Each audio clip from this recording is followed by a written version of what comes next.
Hello dear students, I Shweta Sharma, Assistant Teacher Government Girls Inter College Bareilly, welcome you all here at this magically wonderful platform of online learning and teaching.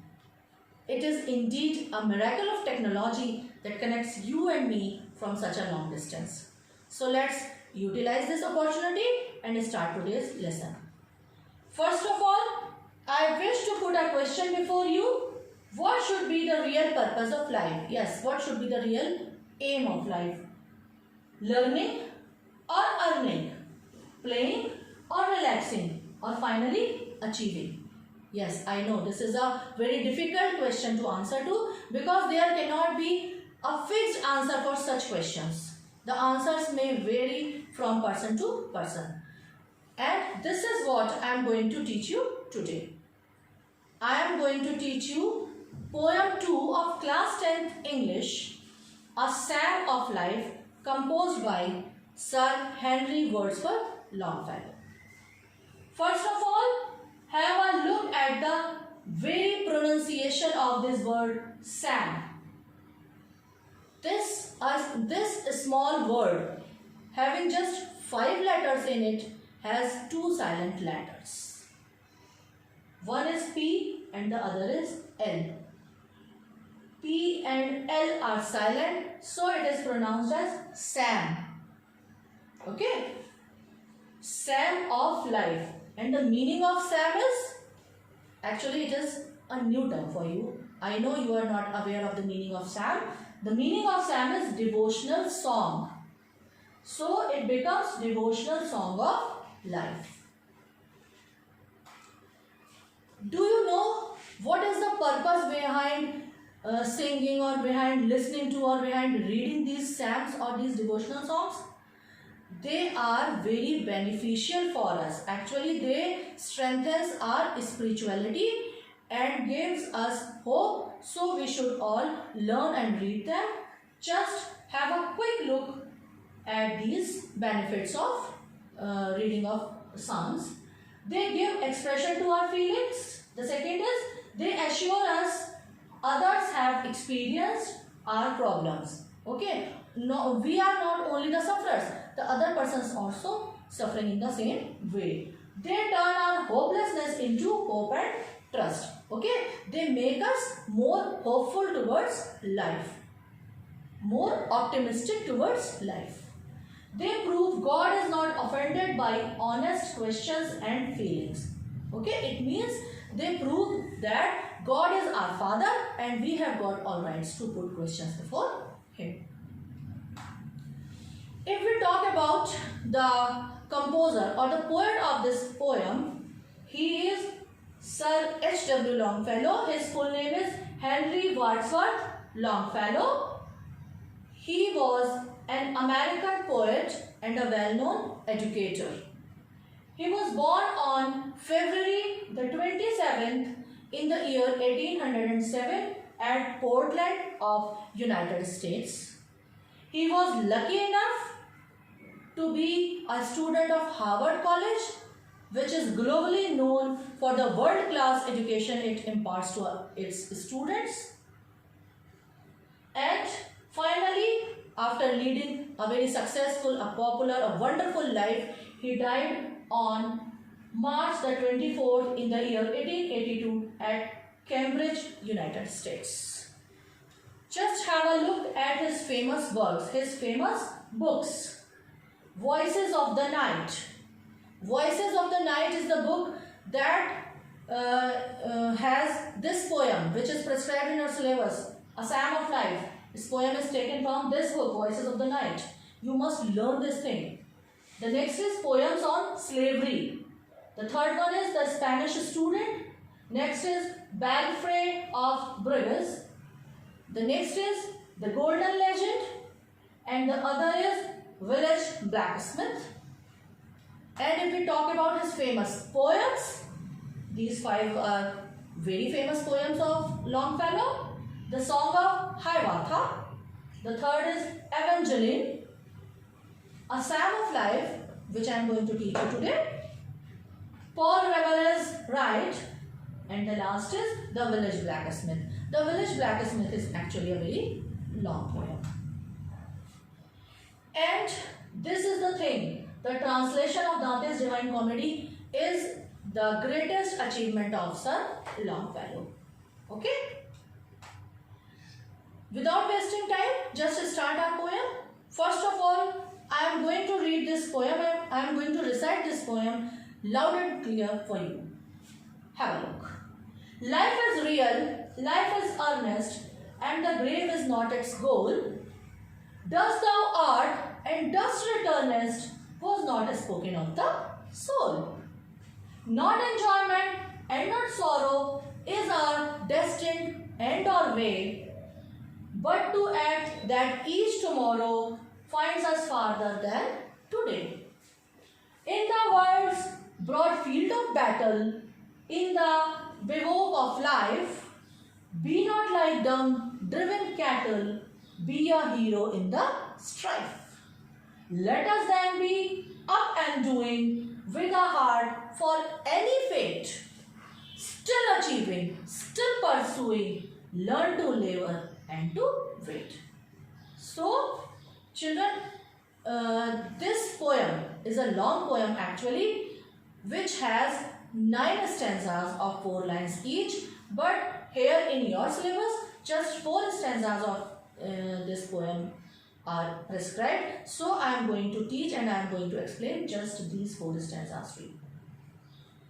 This poem is a very optimistic poem which makes us hopeful towards the life. Just start stanza 1.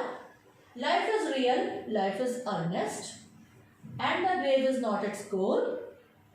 Dust thou art and dust returnest. Christian philosophy. Dust thou art and dust returnest was not spoken of the soul. Just have a quick look at the glossary. The grave is not its goal, meaning the aim of life is not only to enjoy its pleasures and die, but it is something else. The next is dust thou art and dust returnest. Its meaning is you are made of dust and you have to mix with dust after death. Yes, now look at these lines. Shakespeare believes that life is a dream, but Longfellow believes that life is not at all a dream. For him, life is real. Life is actual. It's not virtual. It's actual. It's the most grave or most serious thing to think upon. And it is very earnest. Earnest is again serious. Life is real. Life is earnest. Life is actually very serious. Life is actual. And the grave is not its goal. Means our goal or our aim of life should not be to live a life and finally die. Do this or do that, we have to die one day. No, this should not be the approach towards life. Because life is very precious. Life is very serious. Dust thou art and dust returnest. This is actually the Christian philosophy. They believe that we are born out of dust and one day after leaving a life, when we will die, we would again mix up into the dust. But for Longfellow, this is not true because he believes in the supremacy of soul. Was not spoken of the soul. He believes in the supremacy of soul as Bhagavad Gita believes. Okay, the supremacy of Atma. Atma never dies. So in the same way, Longfellow also believes in the supremacy of soul. For him, we should not live a life and just die one day and mix up into the dust. Okay.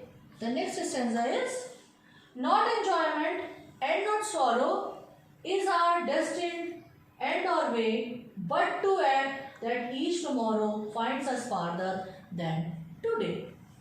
Beautiful lines. Have a quick look at the glossary.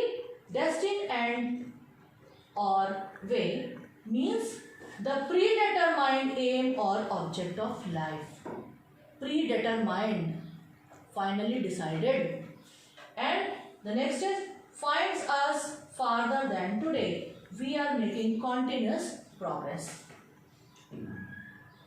Now, the poet wants to convey that not enjoyment and not sorrow is our destined end or way. It means neither enjoyment nor sorrow.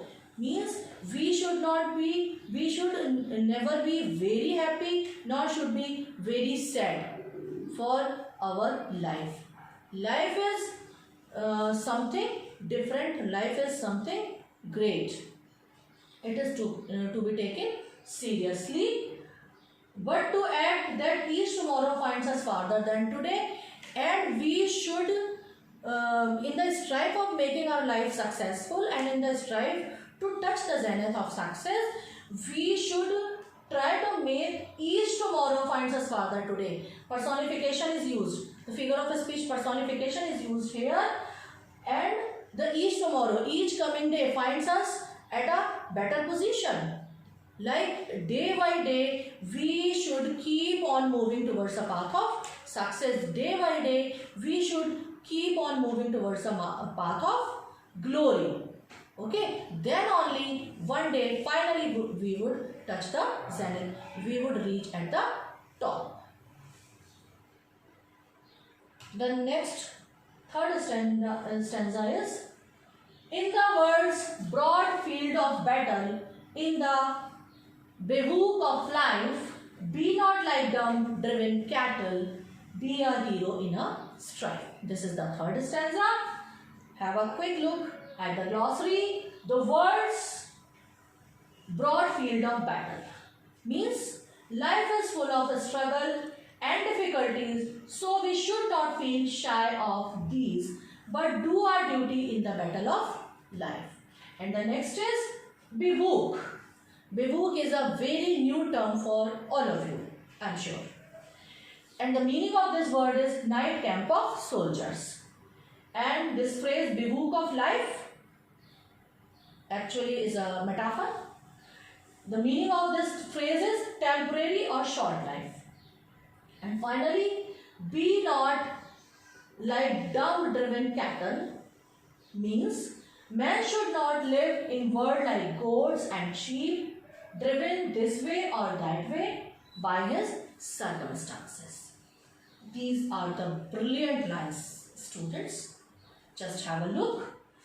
In the world's broad field of battle, in a metaphorical expression, the poet wants to convey that this world is actually a very big battlefield, and we all are not merely human beings, but we are the actual soldiers, and we all are fighting our own fights continuously, bravely, and we should never feel tired, we should never feel depressed, we should never feel dejected, but we keep on fighting, we keep on moving, we keep on performing, we keep on acting. Then only it will become a successful life.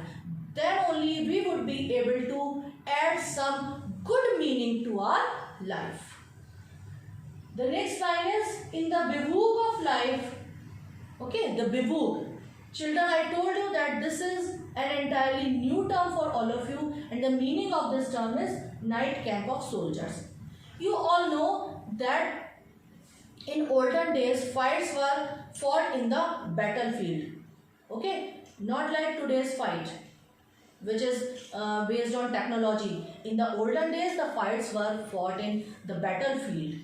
Okay, so in the battlefield, the soldiers used to fight in the daytime, and at the night they used to take rest. So this bivouac is a term actually used for these soldiers, a place where they took rest. Okay, so it's clear that this place was their like a temporary shelter. So it can be taken, bivouac of life is a very short and temporary life. And the next is, be not like dumb driven cattle, be a hero in the strife. The poet wants to say that it is a very short life and it is a big battlefield. The span of life is short, but the area is very broad. It's a big battlefield and we are bound to fight at every area, and that too very boldly, that too very successfully, bravely. And he wants to teach us that we should not act as the dumb cattles act, or we should not act as the puppets in the hands of the fate. We should be the maker of our own fate. Okay, because only we can convert our fate into a only we can convert our misfortune into a good fortune. The work, the power of action, the God has given into our hand, so that becomes our sole responsibility to perform bravely and perform in the best possible way to reach the success. And driven cattle is again that puppet in the hand of the fate or someone else. Be a hero in a strive. We keep on striving hard. We keep on struggling hard to become a hero, to become a victorious soldier of the battle of our own life. Now move towards the last stanza of the poem. Let us then be up and doing with a heart for any fate, still achieving, still pursuing, learn to labor and to wait. This is the last stanza, and just have a quick look at the glossary. Be up and doing. The meaning of this phrase is be ready for fighting. The next is still achieving, still pursuing. Very, very beautiful phrase. Still achieving, still pursuing. And the meaning is the aim of life and straining hard to achieve the goal. We should always work for perfection. Okay? Because even if we think as William Wordsworth think, even if we think as William Wordsworth think that we all are actors on this stage, even then we are bound to perform in the best possible way. Okay? Although we are not merely actors, but even if, take it for a few moments, even if we are merely actors, even then we should perform in the best possible way. Let us then be up and doing. It means we should always be ready for fighting as much as we can, because our fighting spirit leads to the victory, the final victory. And with a heart for any fate, and we should always be ready to face any fate. Okay, as Bhagavad Gita says, Karmaneva adhikaraste ma phaleshu kadachan. Your right is just to perform, and you are not responsible for the result of your performance. Since we are not responsible for the result of our performance, so we should not be worried for the result.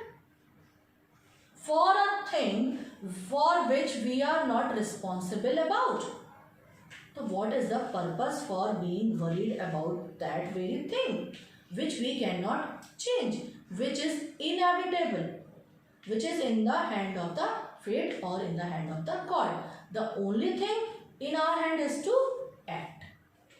Okay? Still achieving, still pursuing. Still achieving, still pursuing means continuous doing, continuous trying.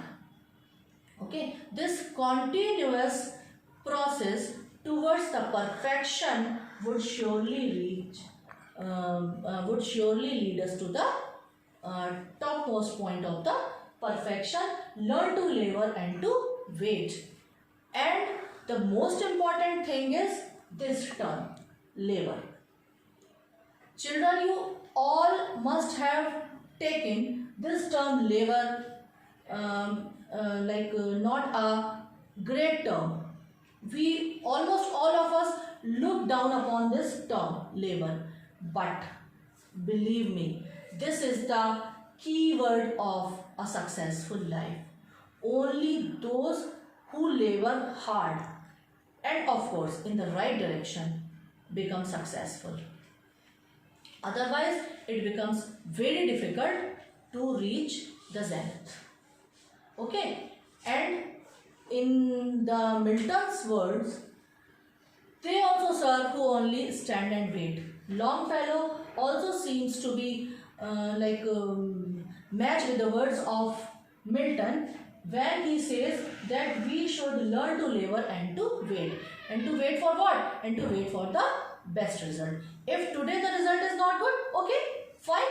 We would try again and surely the next time we would achieve a better result.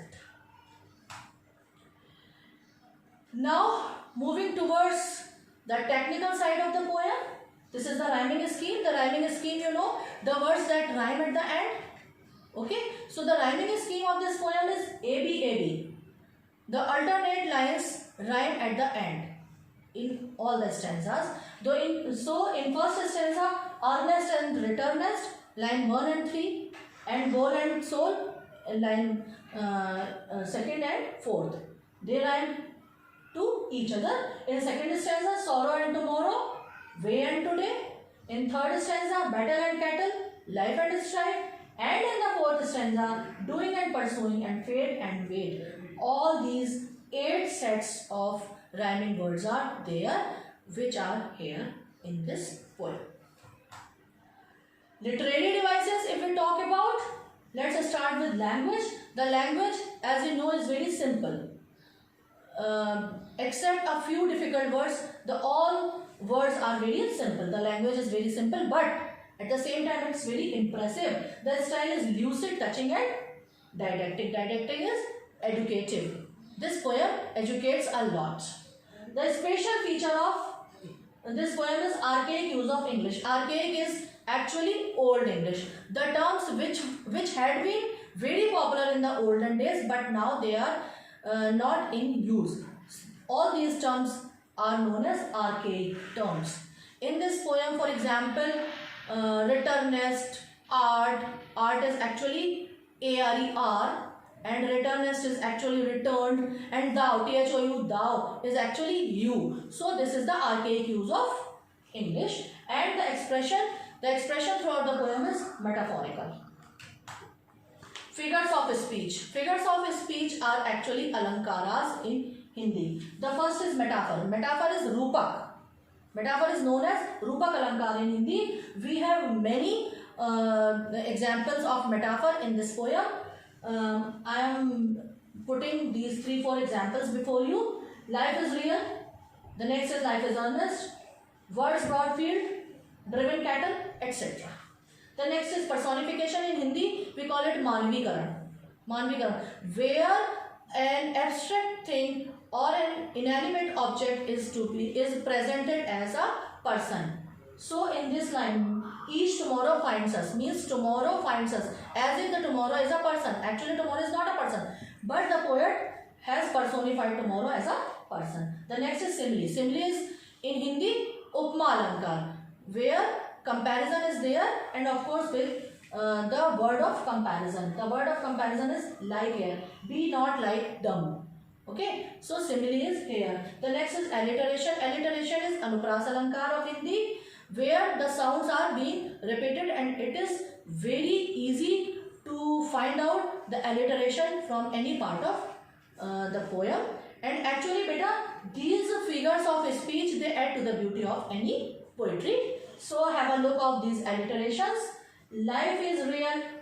The next is does thou art, to does returnest, destined and finds us farther, dumb driven, for any fate, and finally learn to labor. There may be many more. So these were the figures of speech, and now this is very important thing. Weightage given to poetry section in board exam. Actually, students, 7 marks are allotted for this poetry section, which is there in your poem.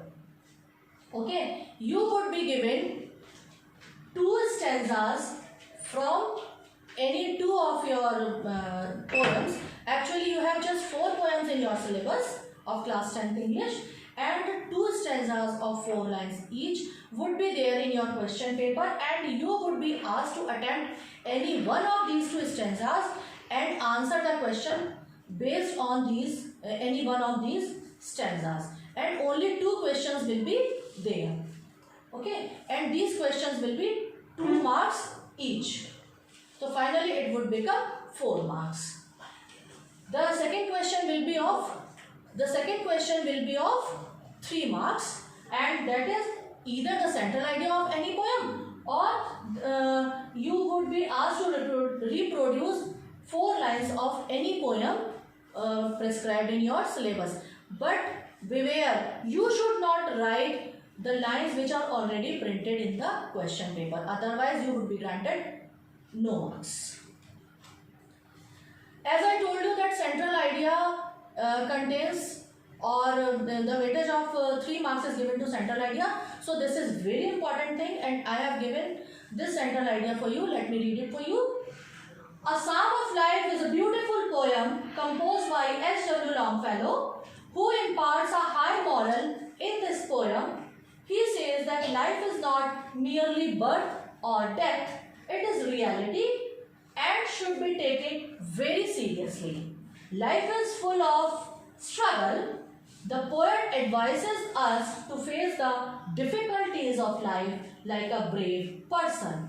It is an invocation of mankind to follow the right path.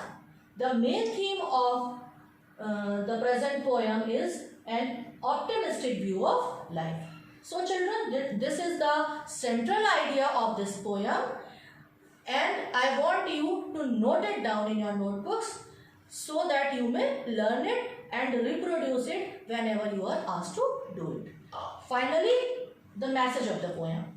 As it is known that each and every literary piece has a message behind it, so the message behind this poem is: life is precious and it is a crime to waste it by doing nothing meaningful. As dear children, God has given us this wonderful opportunity to live a life of a human. So we should never waste this life, and we should make the best possible use of this opportunity given by the nature or given by the God to us, and we should lead a very successful and meaningful life. I would like to close my lecture with these 2 brilliant lines, and I want you all to learn these lines and make a motto these lines of your life. Good, better, best, never let it rest. Good, better, best, never let it rest until your good be better and your better be best. So this is the message. Always learn this. Thank you and have a nice day.